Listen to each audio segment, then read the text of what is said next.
पाण्याचा पात्र किती मोठं झालेलं आहे ना ते तुम्ही आता एकदा बघा।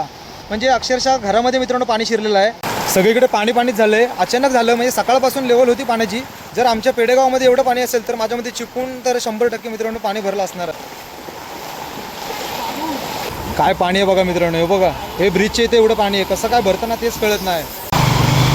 ॲक्च्युली जर पाणी जास्त भरलं तर हे पाणी इकडे पूर्णपणे येतं आणि मी इकडे देखील पूर्णपणे पाणी भरतं। आता बघा पूर्णपणे जी लेवल आहे ना मित्रांनो ती अगदी कट्टोकट झालेली आहे। तळाला म्हणजे जो ब्रिज इथे संपतो ना, जे पिल्लर चालू होतात तिथे मित्रांनो घासून पाणी आहे। नमस्कार मित्रांनो, मी विनायक भाई तुम्हा सर्वांचं पुन्हा एकदा स्वागत करतोय।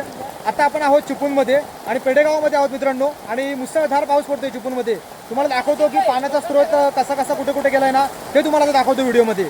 मित्रांनो समोरच आहे धबधबा, म्हणजेच आपला सवसाडा वॉटरफॉल। त्याचं हे जे पाणी आहे ते पूर्णपणे इथून असं पुढे पुढे जातं आणि डायरेक्ट नदीला मिळतं। तुम्ही आता बघू शकता पाण्याचा आपण एक म्हणतो ना पात्र किती मोठं झालेलं आहे ना ते तुम्ही आता एकदा बघा। हे बघा टोटली म्हणजे अक्षरशः घरामध्ये मित्रांनो पाणी शिरलेलं आहे। हे बघा, हे पाण्याचा जो स्रोत आहे म्हणजे इथे भरपूर मोठा खड्डा आहे, पण तरी पण तुम्ही बघू शकता पूर्ण पाणी भरून आता घरामध्ये इकडे शिरलेलं आहे। बघा लोकांच्या अक्षरशः लोक आता घराच्या बाहेर आलेले आहेत, म्हणजे एवढं पाणी ह्या ठिकाणी आता आहे। म्हणजे याचा अर्थ 100% मित्रांनो आतमध्ये चिपळूणमध्ये भयानक पाणी असणार आहे। इकडे पण बघा पाण्याला फक्त तुम्ही स्पीड बघा काय आहे तो। हे बघा बघू शकता तुम्ही कसला लोंढा आलाय बघा पाण्याचा, म्हणजे तुफान पाऊस चाललाय सध्या चिपळूणमध्ये। सगळीकडे पाणीच झालंय, म्हणजे सकाळपासून लेवल होती पाण्याची, बट आता 1-2 तासामध्ये मित्रांनो पाण्याची लेवल ही भयानक वाढलेली आहे। जर आमच्या पेडेगावमध्ये एवढं पाणी असेल तर माझ्यामध्ये चिपळूण तर 100% मित्रांनो पाणी भरलं असणार आहे। रस्त्यावर एवढं पाणी आलंय।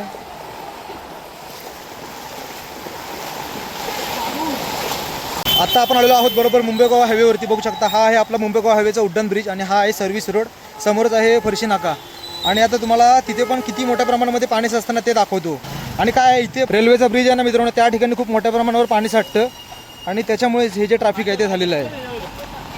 हे बघा हे संपूर्ण ट्रॅफिक त्यामुळेच झालेलं आहे। फरशी नाक्यावर केवढं पाणी भरलंय बघा। हा बघा हा आपला रेल्वेचा ब्रिज आहे।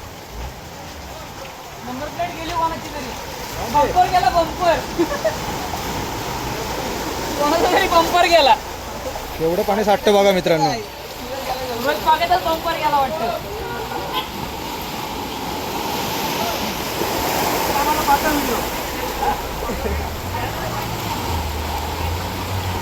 काय पाणी आहे बघा मित्रांनो, हे बघा, हे ब्रिजचे इथे एवढं पाणी आहे, कसं काय भरतं ना तेच कळत नाही। कशा गाड्या चालवायच्या पाणी।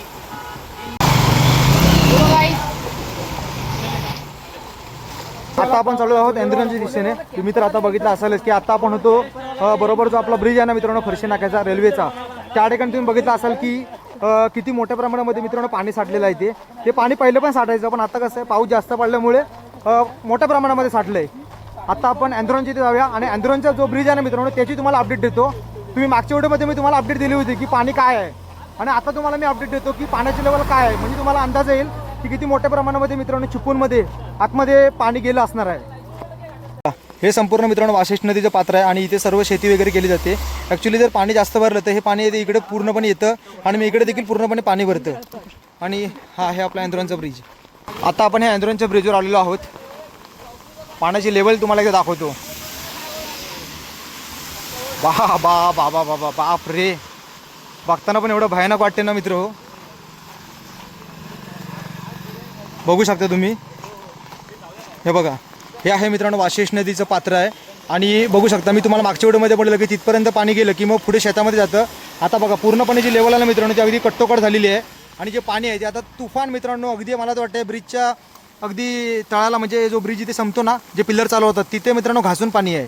म्हणजे याचा अर्थ जो आपला बाजारचा पूल आहे त्या बाजारच्या पुलावरून शक्यतो मला वाटते पाणी गेलं असावं असा एक अंदाज आहे। कारण नक्कीच तुम्ही जर खेडला बघाल तर तिकडे देखील मित्रांनो मोठ्या प्रमाणामध्ये पाणी भरायला सुरुवात झालेली आहे। म्हणजे जी जगबुडी नदी तिने आपली धोक्याची पातळी सोडलेली आहे अशी बातमी देखील होती। आणि चिपळूणमध्ये देखील आता वाशिष्ठी नदीने धोक्याची पातळी ओलांडलेली आहे, ज्याचं हे तुम्ही पुढे रूपांतर बघताय। आता ही जी तुम्ही जागा बघताय ती आहे आपली मच्छी मार्केटची जागा, म्हणजेच आपला जो चिपळूणचा बाजारपूल आहे जो की छोटा नवीन बाजारपूल बांधला गेलेला आहे तिथेच मित्रांनो ही जागा आहे बरोबर बाजूलाच। बरोबर त्यालाच आपण मच्छी मार्केटचं रोड असं देखील म्हणतो. त्या ठिकाणी मित्रांनो पाण्याची लेवल आहे जी तुम्ही आता बघता आहातच. म्हणजे जवळजवळ एक ढोपराच्या वरती पाणी आपल्याला ह्या ठिकाणी बघायला मिळतंय. जर सतत पाऊस जर पडला तर याच्यापेक्षा देखील पाण्याची पातळी वाढू शकते. कारण तुम्ही मागच्या व्हिडिओमध्ये पण बघितलं असालच, मी म्हटलं होतं की अगदी कट्टोकट लागूनच ही जी वाशिष्ठ नदी आहे ती मित्रांनो ह्या ठिकाणी आपल्याला बघायला मिळते. त्यामुळे ह्या ठिकाणी सगळ्यात जास्त पटकन पाणी भरतं आणि आता तेच झालंय.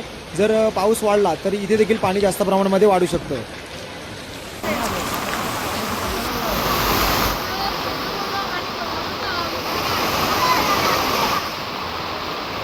तर तुम्ही बघितलं असालच एक शॉर्ट अपडेट देण्याचा मी तुम्हाला प्रयत्न केलेला आहे. बराच मित्रांनो अपडेट म्हणजे व्हिडिओ तुम्हाला येणार आहेत, तुमच्यापर्यंत तुम्ही पोहोचवण्याचा प्रयत्न करणार आहे. आता ॲक्च्युली कसं आहे, आपण बाजारामध्ये तर गेलो नव्हतो, बट तिकडचे काही 1-2 फुटेजेस आपल्याला मिळाले होते ते मी तुम्हाला दाखवण्याचा प्रयत्न केलेला आहे. पण ठीक आहे, चला ह्याच्या पुढे काय काय गोष्टी घडतात त्या देखील तुम्हाला बघायला मिळणार. तर व्हिडिओमध्ये मित्रांनो ह्याच्या पुढे देखील बनून राहा.